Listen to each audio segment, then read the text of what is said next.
Hey guys, today I'm going to be doing a book to screen on The Giver, starring Brenton Thwaites, Jeff Bridges, Katie Holmes, Alexander Skarsgård, and Meryl Streep.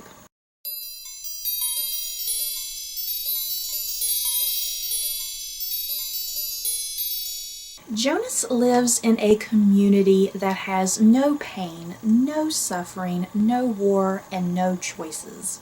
On the surface, his world appears to be a utopia.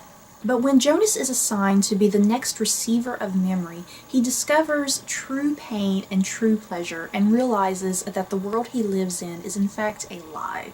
Before I get going with this review of the movie, I will say that if you haven't read the book, maybe watching this video might not be a good idea because I'm pretty much going to be talking about some elements of the book that the movie takes. You guys, I have been waiting for a movie adaptation of The Giver since I think I was in maybe 4th or 5th grade. So imagine my excitement when finally it was announced The Giver was going to be turned into a movie. The first trailers for this movie did not put me at any sort of ease. If anything, the trailers made me extremely worried. We're kind of in this era of movie making at the moment where young adult dystopians is extremely popular. Things like The Hunger Games and Divergent, etc. And the trailers for The Giver, to be quite blunt, the trailers look like they were just trying to capitalize off of the popularity of The Hunger Games and Divergent. And the trailers just were not appealing to me whatsoever for The Giver. I just didn't understand them at all. There was just this unnecessary amount of action going on that is not present in the book whatsoever. But even though I had some initial negative feelings due to the trailers, I still really wanted to see this movie and form an opinion because The Giver is one of those books that I have loved since childhood, and if you watched my 10 influential books video, The Giver is right in that top 10. So what were my feelings for The Giver now that I have seen it? I actually really enjoyed it. I was pleasantly surprised how much I enjoyed it. Was it a perfect adaptation? By no means, no. There were some little things here and there that I was a little about, but overall I thought it was extremely well done for the most part. And what was important is that it got the core message and meaning of the book. The book is not about character development. It's not about the characters. And it's not even about just the world.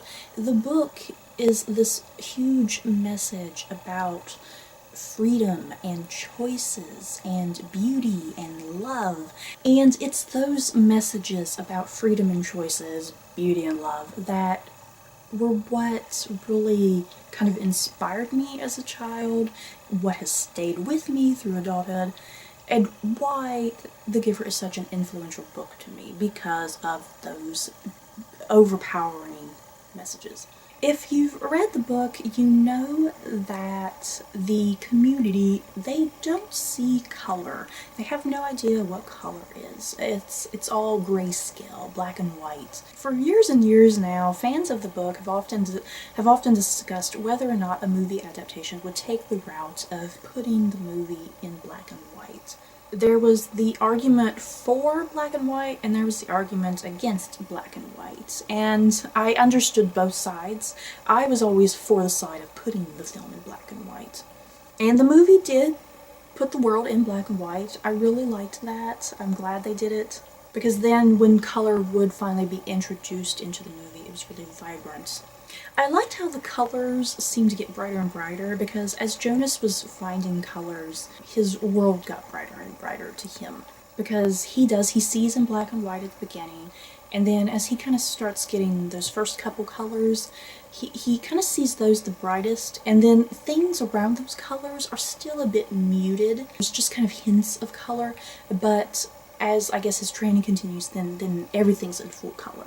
But then when you are in the perspective of like the chief elder or somebody like that, then everything goes to grayscale again. So I thought that was really well done. The world that Jonas inhabits, his community, I always had something very different in mind. I just kind of had a regular neighborhood, you know, just houses lined in a street, trees. The movie kind of goes more for not a dystopian, but more of a utopian looking world. You know, these perfect lawns, perfect houses. Everyone has sameness. Everything is the same. There's nothing but conformity. Everything is perfectly trimmed. Everything's in perfect shapes. And I don't think I had that totally in mind when I was reading, but I still thought it was visually stunning on the movie. One of the big things that people noticed immediately from the trailer was the fact that Jonas, who is 12 in the book, is not 12 in the movie. I'm not quite sure how old he's supposed to be in the movie, maybe anywhere from 16 to 18. A lot of people were really worried about the age gap and how that would kind of construct the movie. And I think the age difference worked. It didn't bother me at all. Everything was still the exact same, weirdly enough. And I think it was much more believable having an older Jonas compared to a younger Jonas. Jonas had to do a lot of, you know, action scenes, and it made more sense having an older actor doing the action scenes. Plus, I think having an older actor, Brenton Thwaites was able to have a bit more of emotional complexity with his performance, probably compared to a child.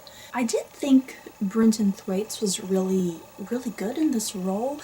A lot of the movie reviews I had seen, everyone said he was kind of dull and boring, but I didn't really feel that way at all. I thought he did a really fantastic job. When I first heard that Jeff Bridges was going to be the giver, at first I was a little, I like Jeff Bridges, but he wasn't the picture I had in mind for the giver. I'm not sure how I did imagine the giver. I think as a child I kind of imagined the giver as this kind of really old, wrinkly, kind of stooped old man with like this beard. If you've seen the traditional book covers for the giver, that cover image is what I had in mind of what the giver looked like. So Jeff Bridges, his overall look was a lot different from what I was expecting, but I do think Jeff Bridges did a really great job. I don't know, sometimes I felt like his performance was a little too manic and over the top on occasion, because I imagine the giver as someone a bit more kind of relaxed and kind of brooding, and someone very thoughtful, and a character who kind of just sits and just meditates, you know? And yeah, sometimes I felt like Jeff Bridges was a little over the top, and sometimes not emotional enough. But I do think Jeff Bridges and Brenton Thwaites had a really good relationship with each other, really great chemistry. And then we have the Chief Elder, played by Meryl Streep. One of the first things I saw about Meryl Streep's performance came from Lois Lowry herself, the author of The Giver. And Lois Lowry even said that she really liked Meryl Streep's performance and that she was kind of jealous that the Chief Elder's role was so expanded in the movie compared to her book, and Lois Lowry even said that she wished she had thought to include scenes like that with the Chief Elder, with like how she is in the movie. Yeah, if you've read the book, the Chief Elder is like, she's only at the ceremony, what is that ceremony called? When they get their jobs and stuff. That's the only scene she's in, if I'm not mistaken. And so, yeah, they have Meryl Streep throughout the entire movie, which I thought was brilliantly done and made a lot of sense. And it filled in a lot of those kind of behind-the-scenes gaps that you don't see in the book. Moving on to Fiona and Asher, Jonas's best friends. They were, for the most part, how they are in the book, but there were some kind of major differences. For instance, Asher, his job that he receives in the book is like a recreation sort of teacher, and in the movie they give him the profession of a drone pilot, and that's a very large plot element, so I can kind of see why they changed that up a bit, and to also give Asher a larger role in the movie. And then Fiona is pretty much the exact same as she is in the book. There's not much different there.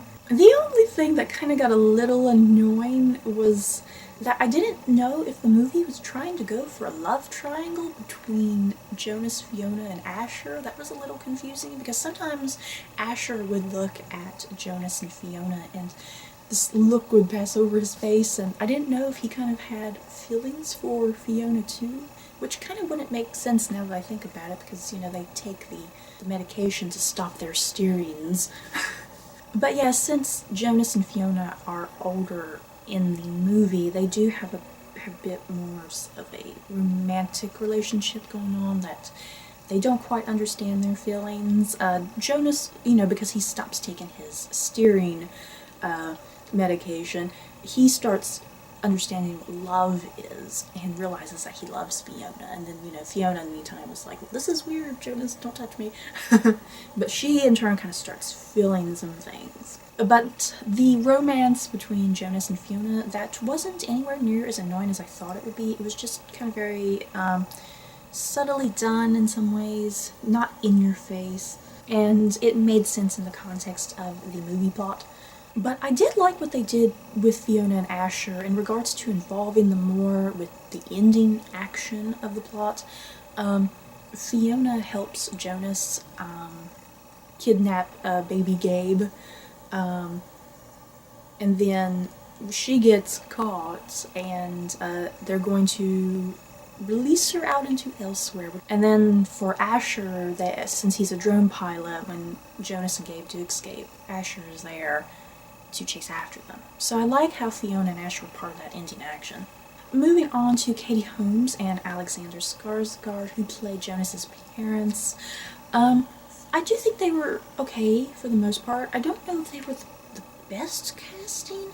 I think Alexander Skarsgård was okay, but sometimes with Katie Holmes as Jonas's mom, I almost felt like she was kind of the bad choice for that role.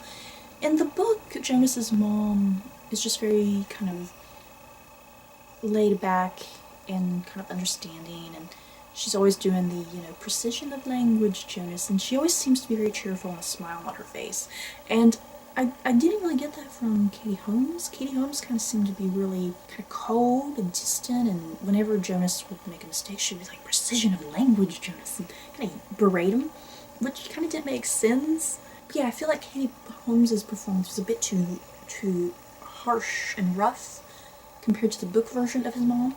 As I said earlier, if you had seen the Giver promotional trailers, they clearly showed a lot of action, and the action was pretty much just the end of the movie, like it is in the book.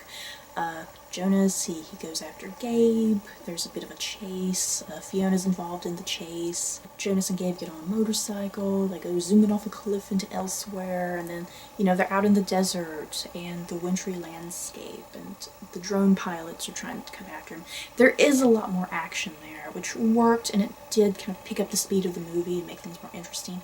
So I didn't have an issue with that like I thought I did, because in the movie trailer it looked like the action was the entire movie.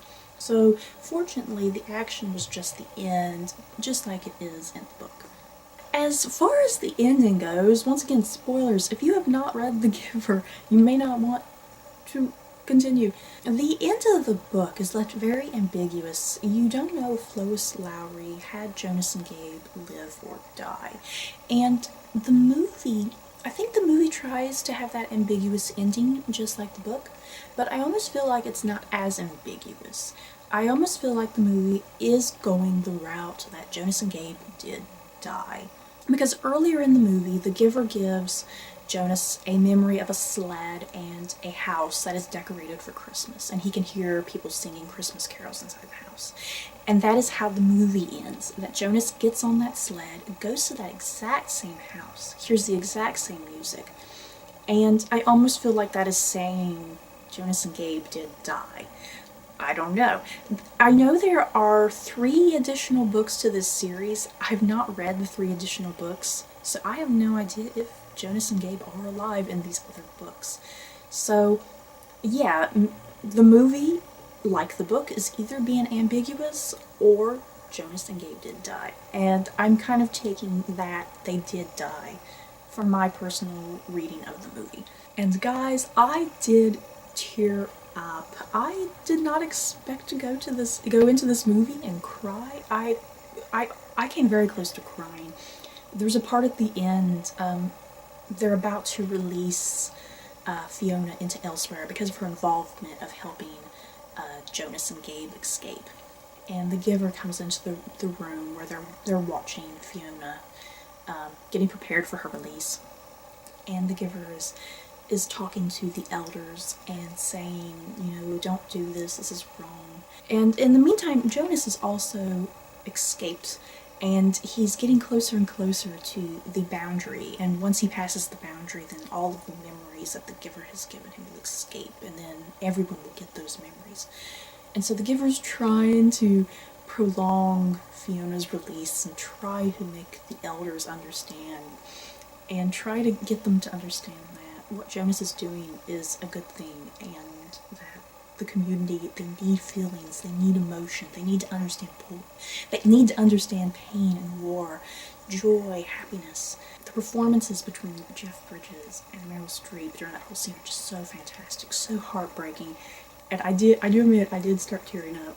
Okay, so that's it for my review of The Giver. Have you guys seen The Giver yet? Did you guys enjoy it as much as me? I was pleasantly surprised how much I ended up liking this movie. And if you do want to get into spoiler territory with both book or movie, make sure you write spoilers in your comments so that way people who are kind of skimming through the comments won't get spoiled.